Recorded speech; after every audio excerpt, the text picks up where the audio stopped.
Bem-vindos à nossa programação. Nós então vamos iniciar nossa palestra agora. Vamos cantar o mantra Hare Krishna uma vez para fazer purificação para esse ambiente, trazer auspícios. Hare Krishna, Krishna Krishna, Hare Hare, Hare Rama, Rama Rama, Hare Hare.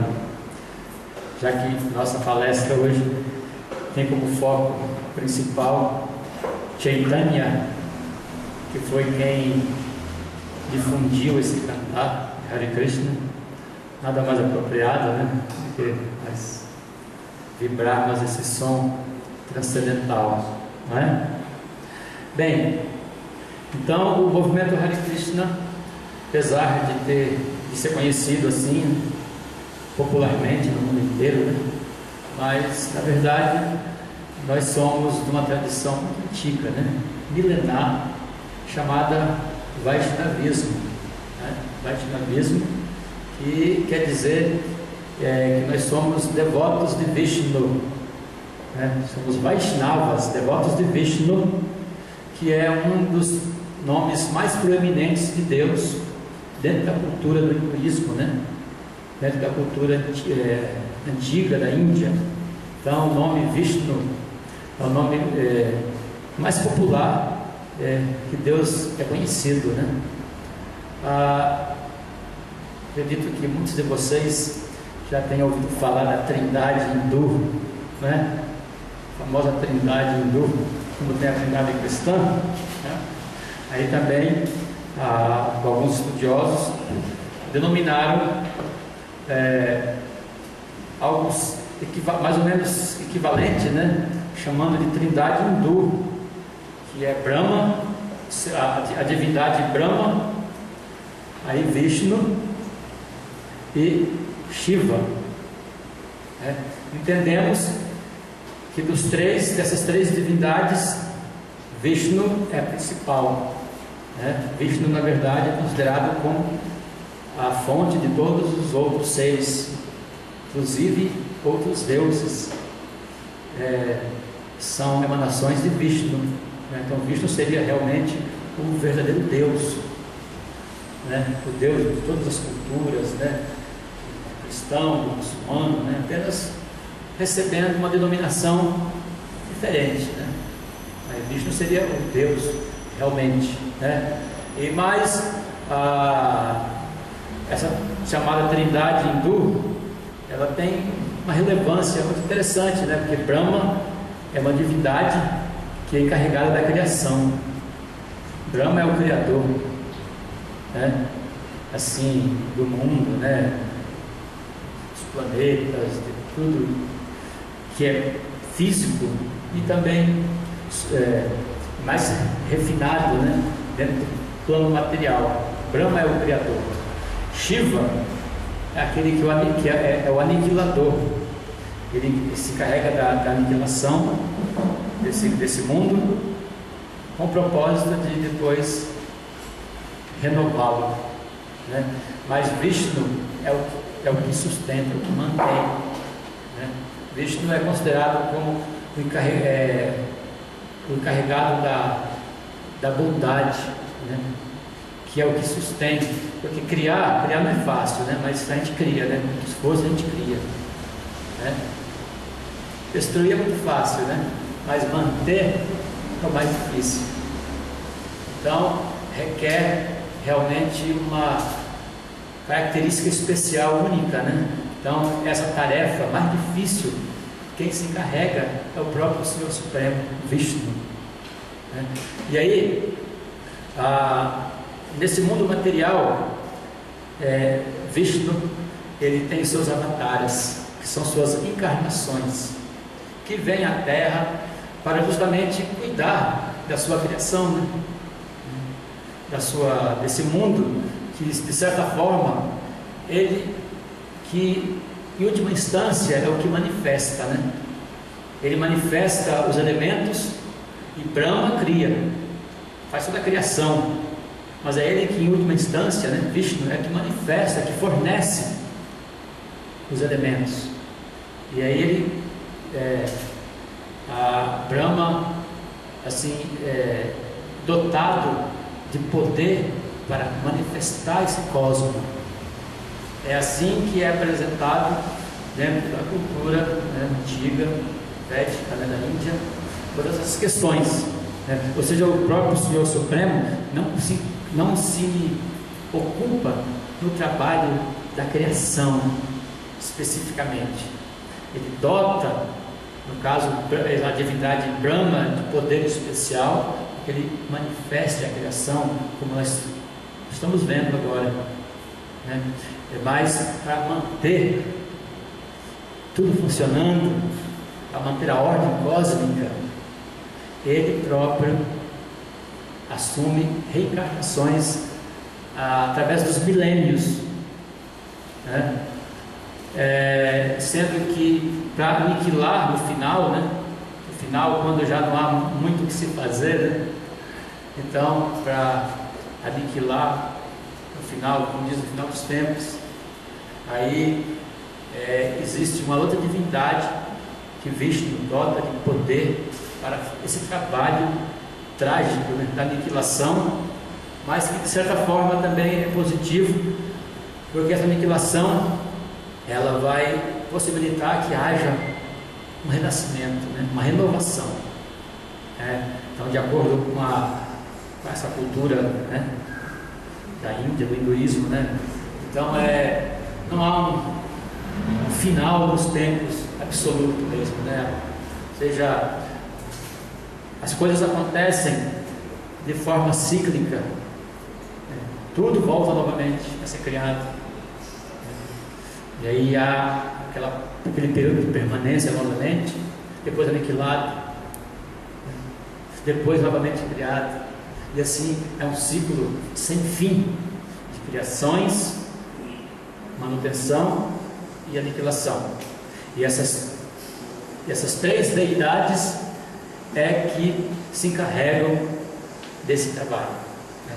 Brahma, o Criador, Vishnu, o Deus Supremo, que faz o trabalho mais difícil de sustentar, de manter, né, toda a ordem, assim, administrar todo esse cosmos, né, com seus habitantes, e Shiva, que no final aniquila, né? Então, assim, voltando a falar sobre os avatares, então, assim, o Senhor Vishnu, né, que é o mesmo Krishna, então ele manifesta para esse trabalho de manutenção os seus avatares.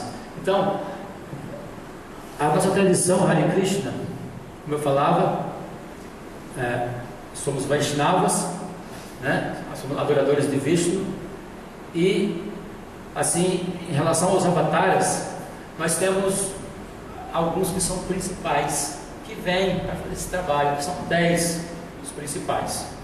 Mas vamos falar só de Krishna, a princípio, que foi o avatar que veio há 5.000 anos. Krishna veio há 5.000 anos, né? E manifestou, além de muitas coisas maravilhosas, todas as suas atividades que estão registradas nas escrituras antigas da Índia, né? Ele manifestou, ele revelou o Bhagavad Gita, que estava aqui agora mesmo, levou para lá. Parece uma coisa muito contraditória, mas de certa forma Deus, nós entendemos que Deus é muito bondoso, muito misericordioso. Sendo nós seus queridos filhos, Ele não nos deixaria jamais aqui abandonados, né? Então Ele tem muita preocupação conosco, e Ele às vezes vem aqui para realmente revelar o seu conhecimento do mundo superior, transcendental, de onde Ele vem e de onde todos nós também viemos, para onde Ele quer que todos nós retornemos um dia. Então Ele vem revelar a sua mensagem, né? Então Bhagavad Gita, por exemplo, quer dizer Gita, canção, Bhagavad, Deus. Bhagavad é uma maneira assim comum de se falar Deus lá na Índia, né?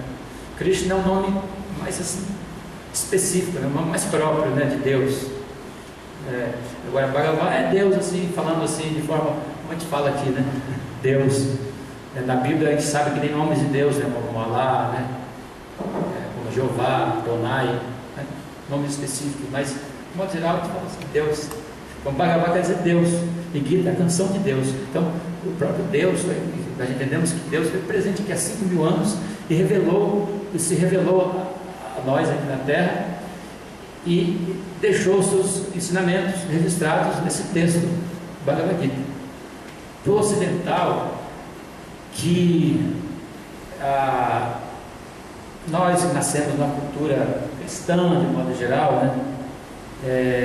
Muitas vezes nossa ideia de Deus, ela realmente fica muito limitada ao que nós sabemos da Bíblia, né? E outras informações sobre Deus, assim, parece uma coisa assim irreal, né? Mas entendamos que na Índia, há mais de 5.000 anos, essa prática religiosa ela é realizada, mas realmente só chegou aqui no Ocidente há pouco tempo, né? Em 1965 foi trazido aqui pelo nosso mestre Prabhupada, mas há milhares de anos já é praticado essa religiosidade, esse modo de vida, né? Já é praticado há milhares de anos, né? E, bem, então, assim, Krishna se manifestou há 5.000 anos, esse avatar, Krishna, e revelou o Bhagavad Gita, entre outras coisas muito maravilosas que ele também realizou, que atividades muito fantásticas que ele realizou, que estão registradas nas literaturas. Aí, esse é um momento muito especial para a nossa tradição, essa presença de Krishna há 5.000 anos, revelando essa literatura espiritual, né? Aí, passados mais alguns milhares de anos, já 500 anos, aí surge uma outra figura de extrema relevância para a nossa tradição, que é Chaitanya, que é justamente a quem estamos homenageando nessa ocasião agora, né? O dia específico do seu advento vai ser comemorado, festejado agora no dia 8 de março, teremos nossa celebração, né? Desse dia especial. Então Chaitanya, ele veio há 500 anos, seria um outro avatar também, né, de Krishna, né? E ele assim surgiu na Índia também. A data específica da sua manifestação aqui na Terra foi 1486, né? Período assim que o mundo passava por grandes transformações, né? As grandes navegações, né? Inclusive, assim, nosso querido Brasil foi descoberto pelos europeus, né?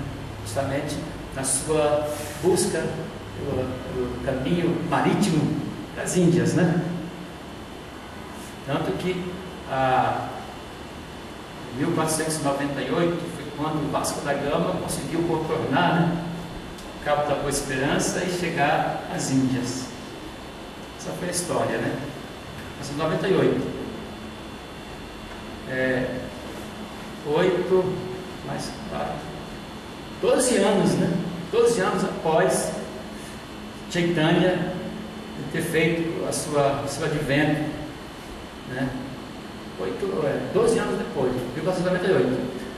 Aí, Vasco da Gama voltou, né? Para a Europa, Portugal. Aí mandaram Dallas Cabral. Dallas Cabral errou o caminho, né? Para no Brasil, aí teve descoberto em 1500. Ficou por um tempinho aqui e tal, fazendo turismo. Aí continuou, seguiu viagem e depois, finalmente, também chegou na Índia. Então, assim, né, nós temos umas figuras aí conhecidas, né, da nossa história, que são